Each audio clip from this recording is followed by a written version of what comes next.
이스라엘의 마지막 사사를 우리가 사무엘로 꼽습니다. 이 사무엘은 사사 시대와 왕국 시대를 이어주는 가교 역할을 하는 인물이고, 바로 이 사무엘에 앞서서 40년 동안 사사로 섬겼던 인물이 바로 엘리라고 하는 사람입니다. 이 사람은 사사이면서도 동시에 또 제사장의 역할을 감당했던 인물입니다.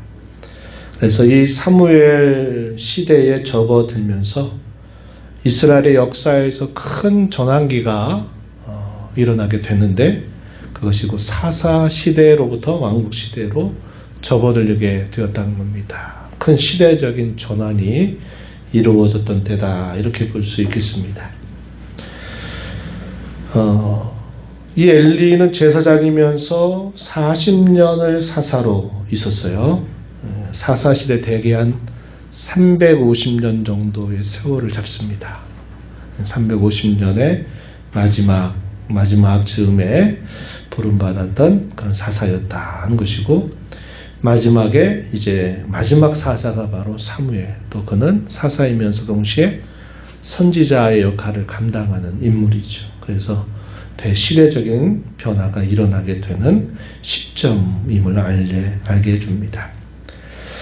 큰 시대적인 변환이고 큰 전환기에 접어든 때입니다. 그런데 하나님이 이런 큰 변화를 어떻게 이루어 가시는가, 그 내용을 보니까 작은 일로부터 이 일을 시작해서 그런 큰 시대적인 변환을 이루어 가시는 것을 보여주고 있다는 겁니다.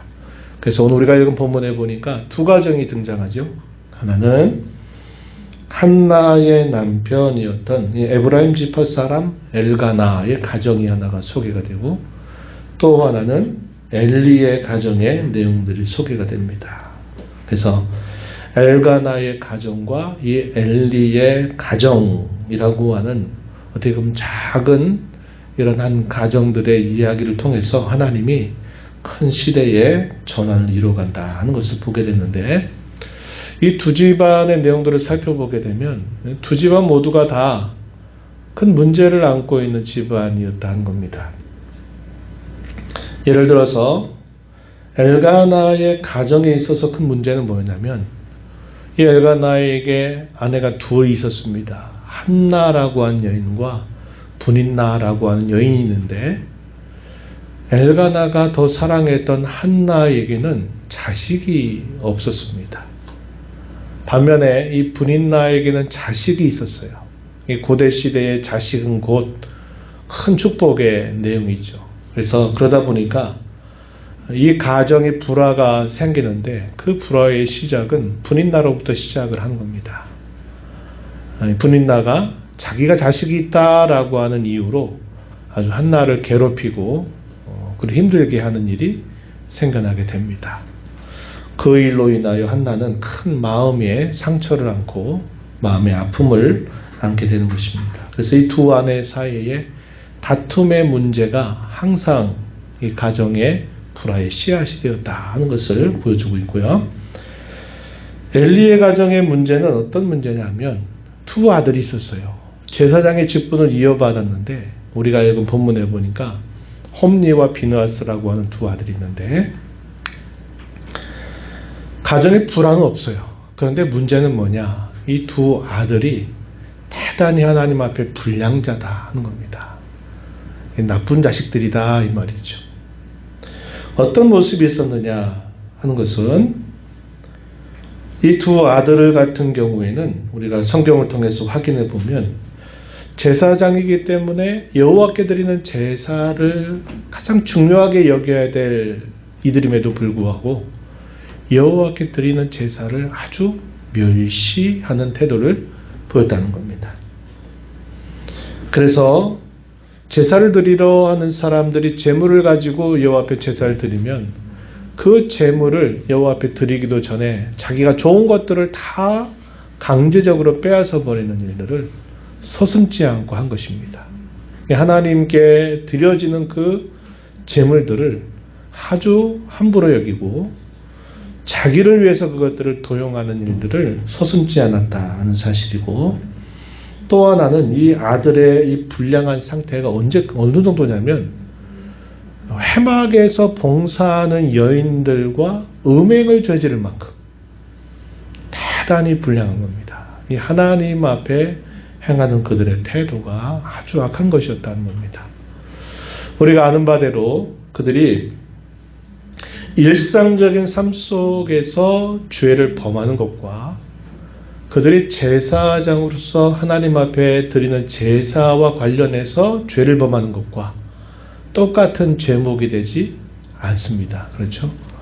우리가 소리문답을 통해서 살펴본 것처럼 어떤 상황과 어떤 처지와 어떤 역할에 따라서 죄를 지느냐에 따라서 그 죄의 성격은 똑같을지 몰라도 하나님 앞에 그 죄의 무게감은 분명히 달라진다는 겁니다. 그런데 이 제사장의 역할을 감당하는 이 두 아들이 이렇게 악한 일들을 했다 하는 것입니다. 그래서 이것들을 보게 되면 두 가정에 다 문제가 있었던 겁니다. 그래서 한 가정은 두 아내가 싸우니까 얼마나 그 가정이 불안불안하겠습니까? 우리가 알죠. 아내. 어디서부터 시작이 된지 모르지만 가정에서 아내가 불편해하면 그 가정 전체의 분위기가 어두워지기도 하고 밝아지기도 하는 겁니다. 그만큼 아내의 역할이 상당히 중요한데 계속 불화가 일어나니까 아무리 어떻게 해보려고 해도 그게 해결이 안 되는 겁니다. 반면에 엘리 가정은 살펴본 것처럼 가정에 불안 없는데 아주 불량한 자식들로 인해서 계속 속이 썩어가는 그런 문제를 안고 있었다 하는 것입니다. 문제는 똑같이 있었는데 이런 문제를 풀어가는 과정과 결과가 너무나 다르다는 것을 우리가 알게 되는데 한나의 경우는 자기의 이 사정을 무엇보다 하나님 앞에 말씀드리는 일에 힘을 기울였다는 겁니다. 분이나가 자기를 멸시하고 자식이 없는 것 때문에 힘들게 할 때마다 이 한나는 하나님 앞에 기도하는 겁니다. 남편이 그를 대단히 사랑했어요. 그래서 이 분이나에게 주는 분깃보다도 2배나 되는 분깃을 한나에게 주어도 한나가 그 남편의 애틋한 마음은 알고 있지만 그러나 근본적인 문제가 해결되지 않는 겁니다. 자식이 없다는 거예요.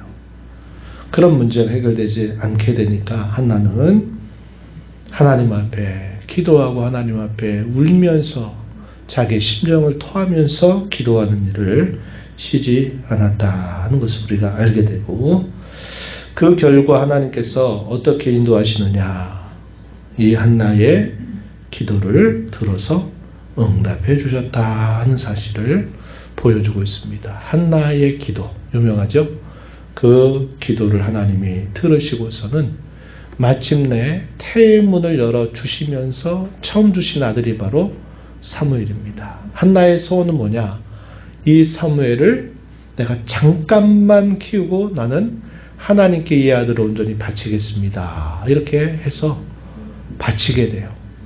그 이후에 한나에게는 여러 아들과 딸들 하나님이 선물로 주시면서 그에게 있었던 이 문제가 잘 해결이 되면서 큰 시대적인 전환을 이루는 중요한 역할을 감당하게 되지만 반면에 이 엘리의 두 아들은 어땠느냐? 당시 엘리 같은 경우에도 하나님보다 자식을 더 중요하게 여겼습니다. 그리고 그 역시 여호와께 드리는 제사를 가볍게 여기는 태도를 가지고 있었다 하는 것입니다. 2장 29절 말씀에 하나님의 사람을 통해서 하나님이 이 엘리에게 그런 말씀을 들려주셨던 것입니다. 2장 29절을 한번 보시면 너희는 어찌하여 내가 내 초소에서 명령한 내 제물과 예물을 밟으며 내 아들들을 나보다 더 중히 여겨 내 백성 이스라엘이 드리는 가장 좋은 것으로 너희들을 살지게 하느냐. 하나님이 한 사람을 보내서 엘리에게 이 말씀을 듣게 하셨다 하는 것입니다. 그리고 불량한 두 아들, 아까 이야기했지 제사를 멸시할 뿐만 아니라 음행을 저지른 그 일에 대하여 하나님이 한 사람을 보내서 그의 가정을 저주하시는 내용들이 소개가 되고 있습니다. 그래서 결과적으로 어떻게 될까요? 결국 하나님이 이렇게 말씀하신 것처럼 엘리도 그의 두 아들도 비참하게 최후를 맞게 되는 결말이 주어지게 된 겁니다. 그래서 이걸 통해서 하나님은 엘리와 그의 자식들을 패하시고 반면에 한나와 그의 자식들을 하나님이 세우셔서 큰 시대적인 전환을 이루어 가시는 모습을 보여주고 있다는 것입니다. 오늘 우리가 이 말씀을 통해서 몇 가지 교훈점들을 생각해 봐요. 첫 번째는 뭐냐면 우리 사람이 아무리 애를 쓰고 노력을 해도 해결할 수 없는 것이 있다. 또 한편으로는 채워지지 않는 것이 있구나 하는 사실을 우리가 확인하게 된다는 겁니다. 1장 5절 말씀을 한번 가서 보시면은 이렇게 말했어요. 1장 5절 보시면 한나에게는 갑절을 주니 이는 그를 사랑합니다. 그러나 여호와께서 그에게 임신하지 못하게 하셨다. 이렇게 표현했습니다. 당시에 이 엘가나는 한나라고 하는 여인이 힘들어하는 것을 보고서 배나 더 그를 사랑하는 마음을 그에게 표시했습니다. 이렇게 표시를 하지만 그러나 아까 얘기했듯이 자신에게 자식이 없다고 하는 이 사실은 아무리 남편이 그를 사랑하는 줄 알고 있지만 그 문제는 해결될 수 있는 문제가 아니었다 하는 것이죠. 또 8절로 가서 한번 또 보시면 8절에 그의 남편 엘가나가 그에게 이르되 한나여 어찌하여 울며 어찌하여 먹지 아니하며 어찌하여 그대의 마음이 슬프냐 내가 그대에게 10 아들보다 낫지 아니하냐. 엘가나가 슬퍼하는 한나를 위로하면서 건네준 말입니다. 내가 10 아들보다도 내가 당신에게 더 잘하지 않느냐 이렇게 위로를 해주지만 그러나 한나의 그 마음 깊은 곳의 그 문제는 남편이 아무리 그렇게 해주려고 해도 채워줄 수 없는 일이었다 하는 사실이죠. 우리 사람이 해줄 수 있는 일이 이와 같다 하는 것을 우리가 배웁니다. 사람이 내가 아무리 사랑하고 내가 아무리 노력을 해서 무엇인가 그 문제를 풀어주려고 해도 노력해도 채워지지 않는 문제들이 있다 하는 것을 통해서 이런 문제는 결국 하나님께 달려있는 일이구나 하는 사실을 우리가 배우게 된다는 겁니다. 그래서 우리가 이걸 통해서 깨닫는 것은 뭐냐? 우리는 하나님을 의지하면서 살아야 된다 하는 것입니다. 아무리 남편이 나를 사랑하고 아무리 아내가 나를 사랑하고 자식이 나를 아무리 존경하고 내가 자식을 아무리 내 목숨처럼 사랑해도 아주 중요하고 근본적인 문제를 해결해 줄 수 없고 채울 수 없는 한계가 있다는 것을 우리는 기억할 필요가 있어요. 바로 그러한 일 때문에 우리는 늘 하나님을 의지하고 그분을 바라는 자로 살아야 된다 하는 것 우리가 배우게 되고요. 우리 하나님은 시대의 큰 전환을 이뤄갈 때 이렇게 아주 작은 일로부터 시작을 하셔서 그 일들을 마침내 이루어 가시는데 하나님이 하시는 일들을 보면 어떤 경우에는 패하시고 또 어떤 경우는 세워가시면서 그분의 뜻을 이루어가고 계시다 하는 사실을 보여주고 있다는 것입니다. 2장 5절과 6절에 보면 한나의 기도 가운데 그가 하나님께 고백하는 내용들이 소개가 되는데 2장 5절에 보면 6절 7절입니다. 6절 7절 말씀 보세요. 여호와는 죽이기도 하시고 살리기도 하시며 수월에 내리기도 하시고 거기에서 올리기도 하시는도다. 여호와는 가난하게도 하시고 부하게도 하시며 낮추기도 하시고 높이기도 하시는도다. 한나가 자신의 간절한 기도를 듣고 응답해 주신 하나님 앞에 찬송하면서 고백하는 그의 고백의 내용 중에 이 표현이 나오는 겁니다. 하나님은 죽이기도 살리기도 하시는 분, 수월에 내리게도 거기로부터 올리시기도 하시는 분, 가난하게도 하시고 부하게도 하시는 분, 사람을 낮추기도 하시고 높이시기도 하시는 분. 이건 뭐라고 또 고백했어요? 주시기도 하시는 분, 취하시기도 하시는 분. 이렇게 표현했습니다.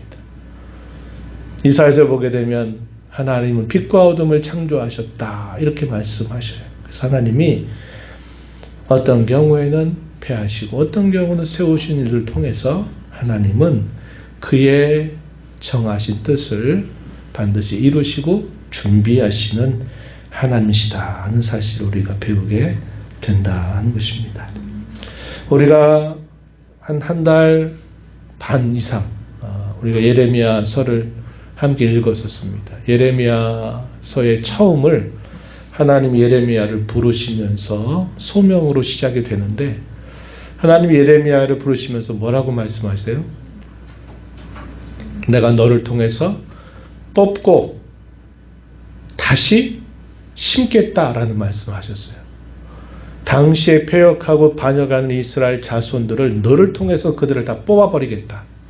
그러나 내가 너를 통해서 다시 그들을 심고 세우시겠다고 하셨던 말씀을 처음부터 들려주시고서 예레미야 선지자를 통해서 하나님이 그런 예언을 결국 하게 하셨고 마침내 그 일들을 이루셨던 것을 우리가 보게 됩니다. 하나님은 이와 같이 여전히 지금도 우리의 삶 속에 이렇게 하시면서 하나님은 그분의 뜻을 준비하시고 마침내 이루어 가신다 하는 사실을 우리가 배우게 됩니다. 그럼 마지막으로 그분이 하시고자 하시는 그분의 뜻과 그분의 하시는 일에 우리가 참여하려고 하면 어떻게 하는 것을 우리가 힘써야 될까? 상황이 어떠하든지 우리는 하나님을 바라보아야 한다 하는 겁니다. 우리의 변함없는 의지의 대상, 우리가 변함없이 찾아야만 되는 대상은 오직 하나님이시다 하는 겁니다. 내 상황과 형편이 어떠하든지 간에 우리는 하나님을 바라고 찾아야 되겠다 하는 것이고 또 하나 그분 앞에서 언제나 살기를 힘써야 되겠다 하는 사실입니다. 1장 10절로 11절 말씀의 내용은 어떤 내용이냐면요. 그가 하나님 앞에 찾아가는 겁니다. 그가 마음이 상하고 괴롭고 힘들 때면 그는 하나님 앞에 찾아가서 자기의 그 상한 마음과 안타까움을 하나님 앞에 토로하고 기도하며 말씀을 드리는 태도가 나타나고 있습니다.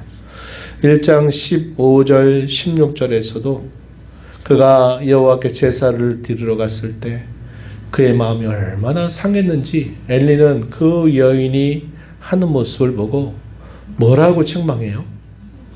너 술 취해가지고 있구나 이렇게 책망을 하지만 그럼에도 불구하고 한나는 아닙니다. 제 마음이 너무나 슬퍼서 하나님 앞에 아뢰는 것입니다. 저는 술 취한 것이 아닙니다. 이렇게 말하는 그 한나의 모습을 우리가 보게 됩니다. 2장 3절 가서 그의 기도 내용 가운데 보면 그가 문제가 있고 힘들어할 때 어떤 태도로 살아왔을까를 우리가 일면 볼 수 있는 구절이 등장합니다. 2장 3절 하반절에 보면 여호와는 지식의 하나님이시라 행동을 달아 보시느니라 이렇게 말합니다. 자신이 섬기는 여호와 하나님은 지식의 하나님이셔서 사람의 행동을 마치 저울에 달아보듯이 살펴보시는 분이다 이렇게 그가 고백을 했습니다. 그는 문제 가운데 하나님을 의뢰하였고 문제 가운데 더 하나님을 더 깊이 바라보고 그가 살았던 삶의 내용은 하나님이 자기의 모든 행위, 행동을 다 저울에 달아보듯이 하시는 분이시다 하는 생각을 가지고 그렇게 하나님 앞에서 늘 살기를 힘썼다 하는 것을 보게 되죠. 그래서 우리가 하나님이 이루고자 하시는 큰 일들을 때로는 아주 작은 일로부터 이 일들을 준비하고 시작하시고 이루어 가실 때 우리가 그런 하나님의 역사에 참여하기 위해서는 우리가 어떤 상황 속에서도 하나님을 바라봐야 된다. 사람이 아무리 사랑하고 했어도 채워줄 수 없는 것이 있다. 우리는 하나님만을 바라보고 의지해야 된다. 우리가 그분을 바라고 의지하고 기도하면서 하나님 앞에서 믿음을 가지고 믿음의 행실을 계속 힘써 나가는 자세를 갖는 것이 대단히 중요하다 하는 사실을 배우게 됩니다. 이런 교훈들을 마음에 새기면서 하나님 앞에 이렇게 살아가는 저와 여러분이 되기를 축원합니다.